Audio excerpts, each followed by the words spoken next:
Welcome back to channel. இன்னைக்கு நம்ம ஏனாத்தோன episode வேற லெவலில் போச்சுங்க. ஸோ இது வரைக்குமே நம்ம சோழனும் அதுக்கப்புறம் வந்துட்டு நம்ம பாண்டியனும் ரெண்டு பேருமே சேர்ந்து காலையிலேயே கிளம்பிடுறாங்க.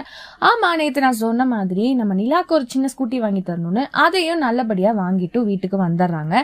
இந்த விஷயம் வந்ததுக்கு அப்புறமா தான் ஒரு பெரிய பிரச்சனையா இருக்கு. அதாவது நம்ம நிலாக்கு ஸ்கூட்டி ஓட்ட தெரியல அப்படின்ற ஒரு விஷயத்தையும் அவங்க சொல்றாங்க. ஆனா இது வந்து சோழனுக்கு ஒரு ஹாப்பியான மூமெண்ட். நிலாவும் வந்து ரொம்ப பயங்கரமா சந்தோஷப்பட்டாங்க. எல்லாருமே சேர்ந்து சர்ப்ரைஸும் கொடுத்தாங்க. கடைசியில பாத்தீங்கன்னா நம்ம பல்லவனும் அதுக்கப்புறம் நிலாவும் ஒரு கிரவுண்டுக்கு போய் அந்த இடத்துல வந்து கத்துக்கணும் அப்படின்னு பண்றாங்க. இதுக்கு இடையில பாத்தீங்கன்னா நம்ம சோழன், சேரன், அதுக்கப்புறம் பாண்டியன், பல்லவன் இவங்க 4 பேரோட அப்பாவா இருக்காங்கல்ல, அவர் பாத்தீங்கன்னா ஓவரா வந்துட்டு அவனுக்கு தங்கச்சி மாதிரி தான் இவ்வளவு பண்ணாதன்ற மாதிரி சும்மா கிண்டலும் பண்ணிக்கிறாரு. இது ஒரு மாதிரி டென்ஷனா ஆகுது. சோ கூடி சீக்கிரம் நிலா வந்து ஸ்கூட்டி கத்துப்பாங்களா இல்லையான்றதை நாளைக்கு பார்க்க போறோம். சோ இதை பத்தி நீங்க என்ன நினைக்கிறீங்கன்னு மறக்காம லைக் பண்ணி ஷேர் பண்ணி கமெண்ட் பண்ணிடுங்க. அப்படியே சப்ஸ்கிரைப் பண்ணிடுங்க. பாய் பாய்.